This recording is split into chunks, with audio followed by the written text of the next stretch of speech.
Good evening, men. So today we're doing a kit packing lesson.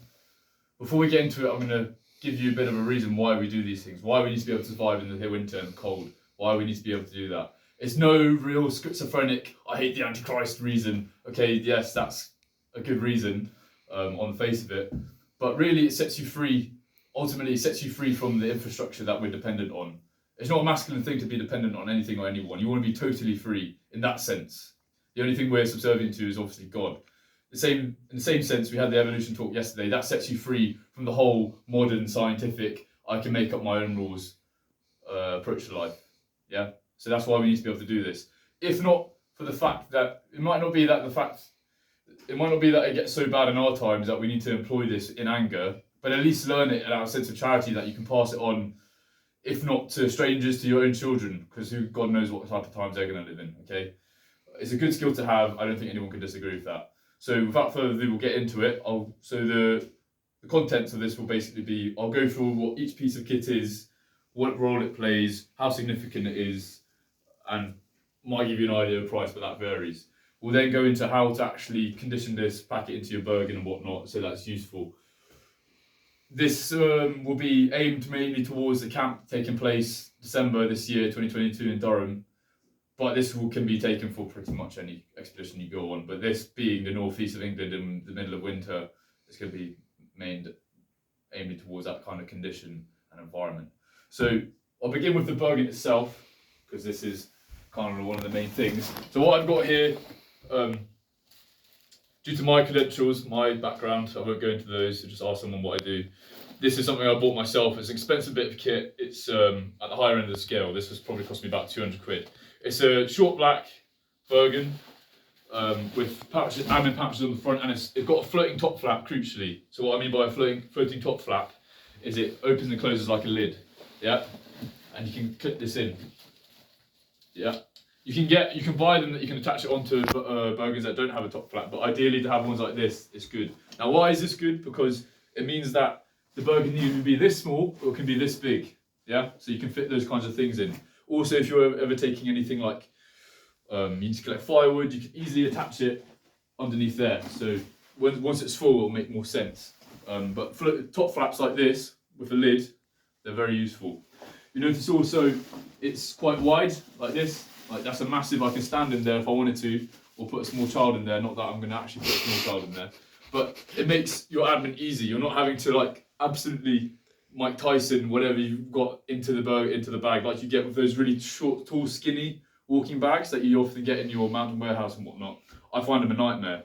I really recommend military issue surplus Bergens like this, because they're easy to use. There's loads of space. You can put side pouches, you can take them on and off. These are detachable, and it just makes your life easy. It's also tried and tested. I mean, if it works for the military, I mean, it will more than do the job for us.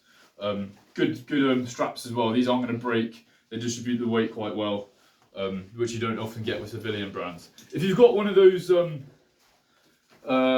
civilian ones that are kind of tall, long and skinny, fine, it will do. Don't go spending another 50 quid, because that's all it costs on eBay, 50 quid for an army surplus PLC Bergen. They're good, but don't break the bank. It will do for our purposes. But I'm just recommending, if you're going to go out and buy one, go for ex-military issue. Same goes for the day sack. Now this is down on the list as desirable, not necessarily mandatory, and also it wouldn't make sense if everybody had one, but they're good to have in case you set up camp and you've got an errand to go on and you don't want to take your big heavy Bergen with you. It's quite good for Mr. Ruse, whoever, to give an example. One time we were on an expedition, we set up camp, one of our expedition mates was in a bit of trouble, put it like that, and this enabled me to run to the nearest town and get some supplies to help him out. So that's why it's good. It was much easier doing it with a lighter day sack than a big heavy Bergen. That's pretty much all I've got to say on this. This is Berghaus. It's a good brand. Again, top flap. It means it's so safe for going out to collect firewood or something like that. You're not having to use a Bergen for that smaller one. This costed 80 quid without the modifications. I've put modifications on it again because I use it otherwise. But you don't have to break the bank. You can get a small rucksack. I don't have to tell you how much rucksack costs than normal bit of kit. So that's really the load carrying stuff. If you've got any, I'm happy to talk about those all day. So just give me questions about them if you ever have. The next bit of crucial kit is the DOS bag. Okay, very, very important. It's not just sleeping in, you're recovering this thing. So when you sleep, especially when you're doing walking all day with heavy weight on you, your body starts to break down. So the time you get in here is golden. That is keeping your body ticking over. So it needs to be good, it needs to be warm, crucially. So don't buy anything under 3 seasons unless you're using it for like sleepovers and whatnot, or you're going to the jungle, which we're not going to the jungle, so you won't need it. So 3 seasons, 4 seasons ideally. That way, even if you're going camping in summer, guess what? You just don't zip up all the way. It does the job. Yeah. This one's from Mountain Warehouse. It only cost me about £30. It's a good deal. It's a good warm sleeping bag. It does the job. My only qualms with it is that these you want to get the ones that don't taper off towards the feet, because that's quite uncomfortable at night. And your legs, bear in mind, you've been sweating all day. They're like really close together, and you can't really move, and you just can't really get like, air circulation. It's not nice. I just don't like it. And if you ever need to wear your boots in them as well, which I've put on the kit list. I'm pretty sure I put 2 carrier bags that you can put around your boots so it doesn't ruin the inside of them, because you might need to get away quickly in the morning, for example. That's why you do that. After admining your feet, but that's a separate lesson. The inside of it doesn't cater itself well to that. It's very not very robust. It's kind of like a blankety. Although it's warm, it's not very robust, and yeah. But overall, it's a good sleeping bag at a good price. Mountain Warehouse. You can get much better sleeping bags like Corinthia, all the way up to 200 quid. But given that this is such an important bit of equipment, this is something to protect it. It's called a Vivi bag. Now this is down as a mandatory piece of our kit as well as that one. You might think, why do I need this? If that gets wet, you're going to be in turbo clip. Ask anyone who's ever slept in a wet sleeping bag. Would you sleep in with wet duvet? No, you wouldn't. You'll get hypothermia. So this protects it from the elements, especially given that we're going to be sleeping on the tarps. Even if you're sleeping in tents, the condensation comes inside the tents, doesn't it? And then that will make that wet. So, and it's also another layer of keeps you warm, extra warm, kind of breaks the wind and whatnot. So what will happen is the sleeping bag goes in this, and then that keeps it waterproof, and then that will then go in your I'll get into that in a minute as well, your Bergen liner, and then your Bergen, that keeps it nice and dry. Very unlikely then that it will get wet. So these, again, they're not necessarily cheap. This I think cost me about 30 quid from Alp Kit. I don't think I might have put the link to that on the kit list. If not, just look up Alp Kit, they're alright. I think you can get better value for money, especially second hand, but I've bought mine new because I use it a lot, and it's something you don't want to really compromise on. But yeah, Vivi bags, if you've got an issue sourcing them, let me know, because I do have a spare one. But don't underestimate how important those are. So on the topic of keeping things waterproof, here we have our dry bags. So here's the Bergen liner. This is the large one. So I think this is about 60 litres, I'm not sure. Again, this is Mountain Warehouse. This goes in the Bergen, and then everything that goes in the Bergen goes in here. Yeah. So this keeps the whole, it's like a shell, protective shell. You then put anything else in there, like your socks and whatnot. Again, waterproof in these smaller dry bags. Now, this isn't me cutting corners in price. These are just little Bakshi kind of pressure lock bags. They do the job, yeah. I wouldn't use these as a long-term solution if you're gonna actually go and live this for months on end. These again aren't the most robust thing. You try and get as many of these as possible, but again, it's a price thing. You can try and accumulate them over time if you can. But these will do for now to keep your socks and whatnot dry inside the dry bag. The reason you double waterproof, this is it's like an insurance policies. I know they're a kind of cringe modern thing, insurance policies, aren't they? But it's true.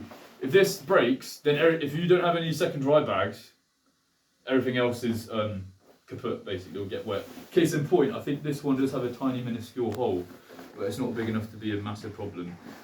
But yeah, not worth showing you, but that's case in point. That's why you double waterproof. Then here you've got your 2 smaller dry bags, again, useful as I said with those ones, but these are for my side pouches here. This is a more robust, proper canoe dry sack. This one is a bit less robust, but they do the same job, yeah. You can get these a bit cheaper than these ones. But dry bags, can't go wrong with them, even if it's not rainy necessarily. What if you go through streams and rivers and stuff? What if you fall over? What if you go through the mud? Yeah, it's not just about the rain. So yeah, that's kind of the skeleton of your kit there. One thing I've not touched on in terms of waterproofing stuff is your shelter. So this is the tarp I was on about, Basher sheet.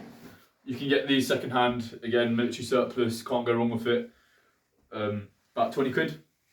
You can get bigger ones as well. It doesn't need to be DPM military pattern. Although this is good because it's if you want to camp discreetly, this does camouflage your stuff. Or for example, you want to cache your Bergen somewhere, you can put it in there and then cover it with this, and then it's a bit more camouflage.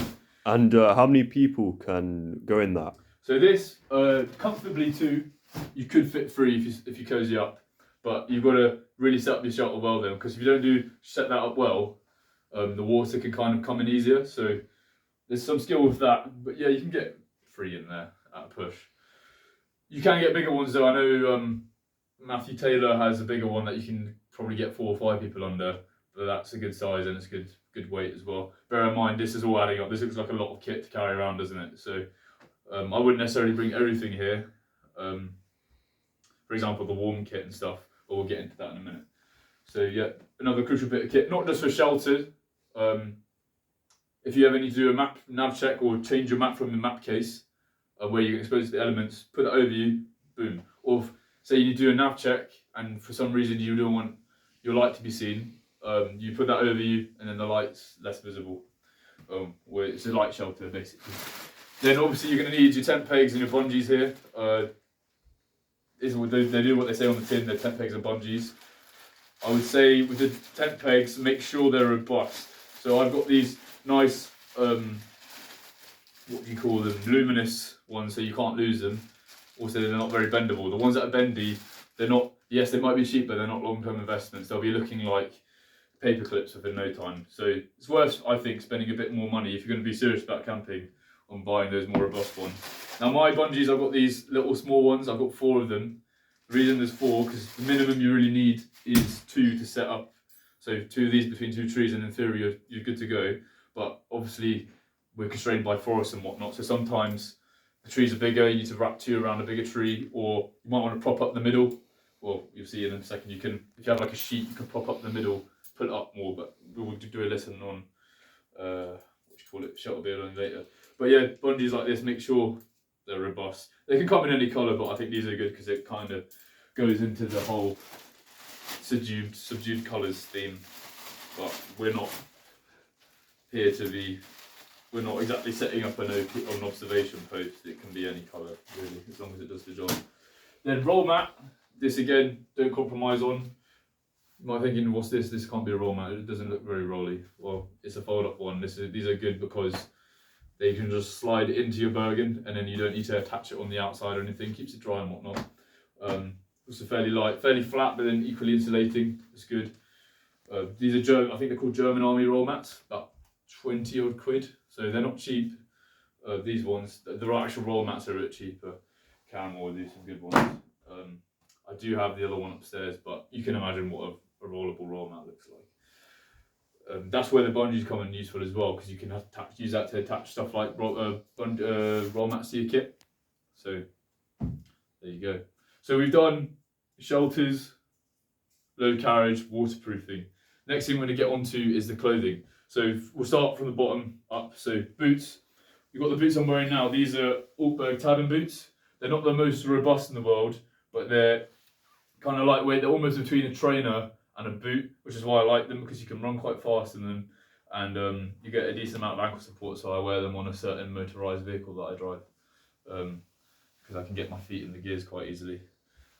Those boots there are Altberg Defenders, again military surplus. Those are actually issued ones, or those aren't my personal issued ones. You can get these very cheaply online, 15-20 quid on eBay.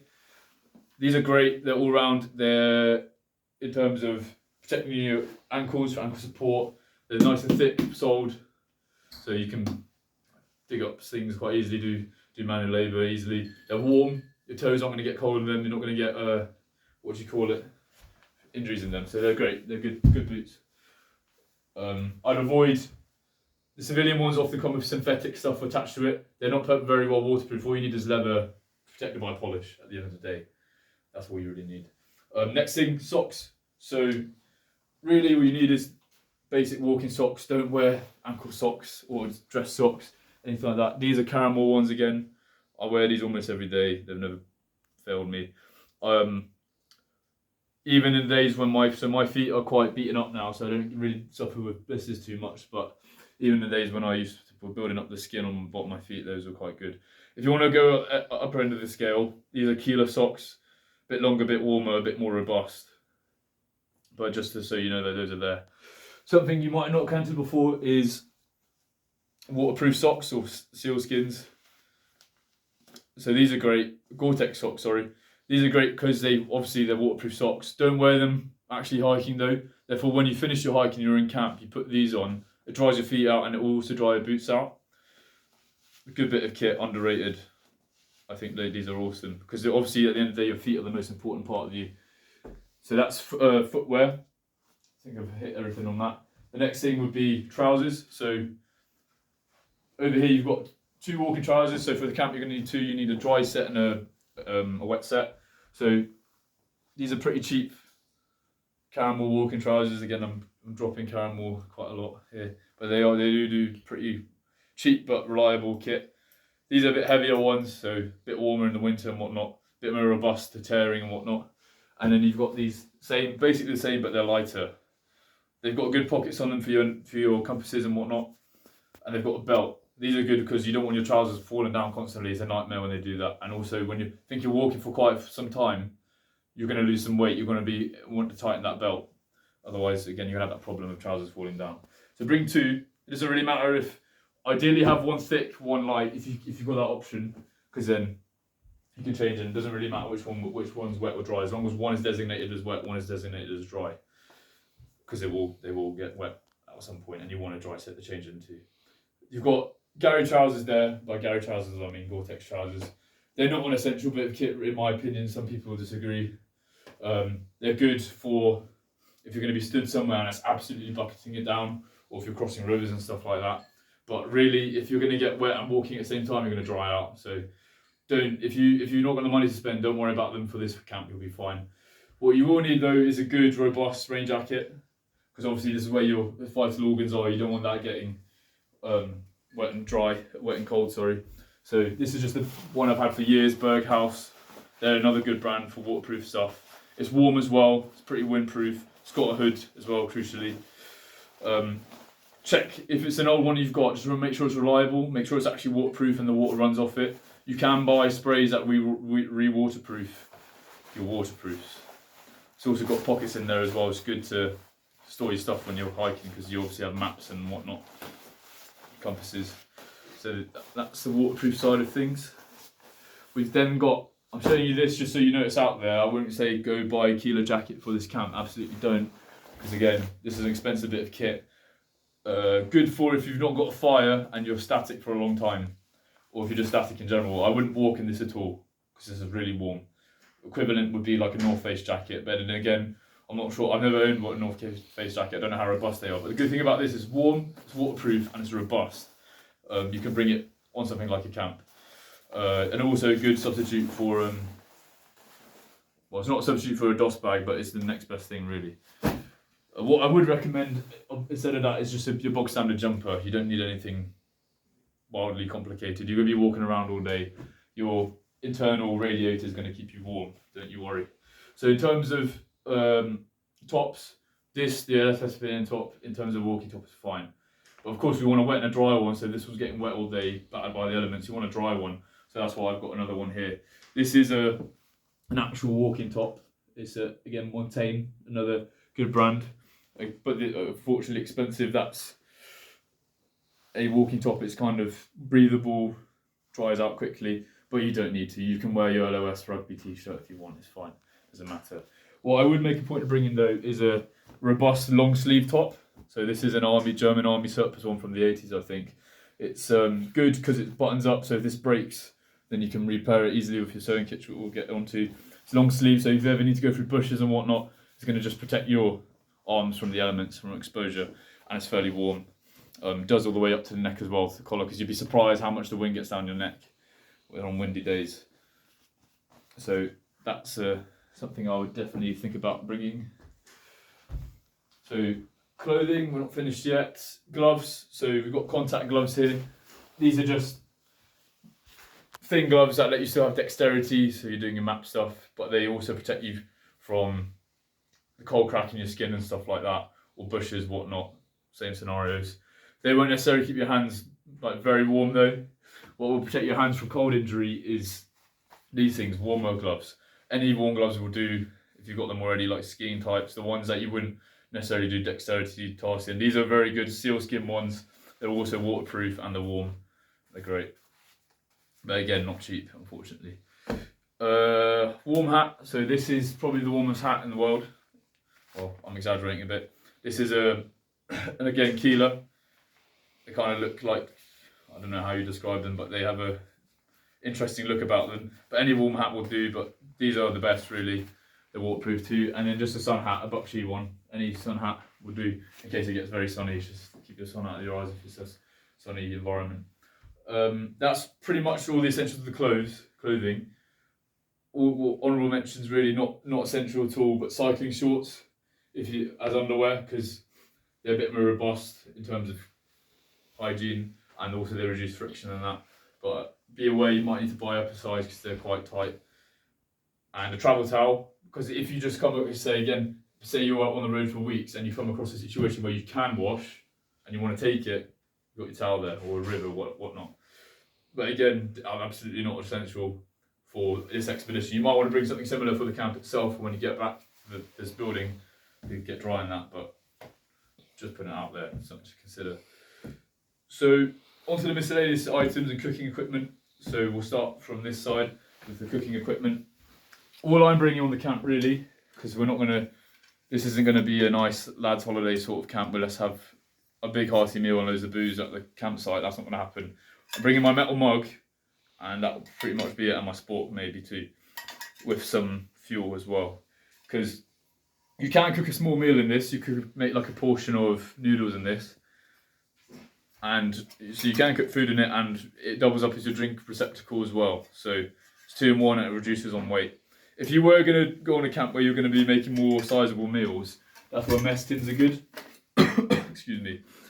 Because not only is it 2 pans, they're also a bit bigger, and then you can use it as a storage device. So in here, I've got fuel, a cooker. So this is it's just like a setup where you can cook your stuff on a hard standing. So for example, you might not always be in a forest, you might be on a hard standing somewhere. You can use that like a barn or something like that. You can then cook on that. And then I've got my tea towel in there too. That's for general hygiene as well as cleaning my utensils. Because you don't want you carrying around dirty utensils that end up with attract bugs and stuff like that. So that's my cooking equipment. You can buy jet boils. I think they're a bit overrated. If you're going to buy something gas powered like that, I would suggest they're called pocket rockets, and they're just a tiny little thing that you put on a gas canister, and then it produces a flame. I think they're better than jet boils. Then your fuel, because obviously it's hard to start fires, especially in damp winter. You've got this kind of ethanol gel fluid. This is useful. You've also got these are hexamine blocks. These are a bit harder to light, but I think these last a bit longer.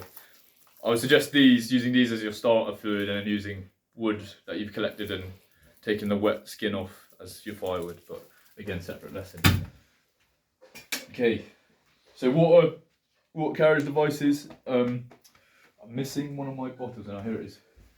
Okay, so you want to be taking really about 5 to 6 litres with you, because you don't know how long necessarily. For example, I've not reckoned where the water supply sources are on this route. 5 to 6 litres would definitely get us until we get to the homestead we're going to on Sunday nights and Monday morning. But in general, 5 to 6 litres is a good amount to carry, reasonable amount of carries for you to drink and also do your cooking and stuff with. You should be conserving your cooking water anyway and drinking it. So what I've got here is a few examples of water carriage devices. So you've got your classic kind of camping carom. Okay, so the next thing is batteries, a quick one, because obviously if you're going to go out anywhere with electrical devices like razors, head torches, you want to be able to power it. You'll look like an idiot when it runs out of batteries and you've not got any, and there's no shops nearby, so no brainer. We've got silence here, various colours. Doesn't matter what colour they are.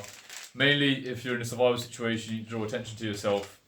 Put these on the end of a bit of string, paracord, shoelaces, whatever. Spin it round at night, especially if you stick out like a sore thumb, and it will draw attention to yourself. Also, it's good for marking things. Say you need to direct someone to your kit. Say you've left to set up a camp. Say you're right, go to this grid reference. We are at the red saloon, something like that. Because the other good thing is they're not too conspicuous as well. If they're just static or hidden. so you can like bury them and stuff like that with only the top sticking out. They're good in that sense too. Next thing, tin foil. Well, no, it's not tin foil. I don't know what it's called. Space blanket. Space blanket. That's it. So these are good for keeping you warm in case something cataclysmic happens. I don't know, you fall in some ice cold water, or someone you know is in a bit of a state, getting hypothermia. Keeps them warm, but then also if you think about drawing attention to yourself again, this is basically a big mirror. They can have open up to the sky, reflecting light and whatnot. It's good for that too, and it's also small and compact. Survival bag. On the topic of dying of hypothermia, this will hopefully prevent that. It's got instructions on there what to do as well, rules about how to attract attention to yourself. I think most people know how to use this. You just get in this with the person who's got hypothermia, and it warms you both up. So that's that. Next thing is, so I've got a few gadgets in here. So I've got a small knife, okay, under 3 inches, because that's the laws around here, unfortunately. Because if it's over 3 inches, you might get in a bit of trouble with the British Transport Police on a train back from Manchester, but I digress. So yeah, that's that. It does the job. It's got a bit of serrated edge there. This is a good one. It's nice and robust. You can clip it onto your trousers too. It's not filmy yet. Head torch. So this is quite a big one. It's got different modes. It's got, in fact, I won't show you now. Whoa. Yeah, it's got red, different colours. You've got different lengths and widths and whatnot. It can light up a whole room. There's nothing. You appreciate a powerful head torch when it lights up proper things good. When it's properly dark and you can't see anything, it's very frustrating. So a good head torch is always good. Yeah, and it means both your hands are free as well. Yes, head torch as well. Yeah, that's a good point.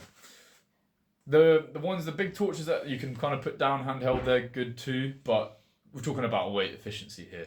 It's better to just have a small one on your head. Jet lighter. These are good, windproof, and they'll light almost anything, even those stubborn hexamine blocks. And a little candle, because these, a few purposes, kind of a constant source of light in case your head torch does go down. You've got a little bit of light there to keep you going, and also if you need to burn things, I don't know, if you're a mending kit, you need to burn stuff off, and you can have it there as a little slight source, permanent light source if you can't get a proper fire going. So that's the little bits of gadgets. And the button compass.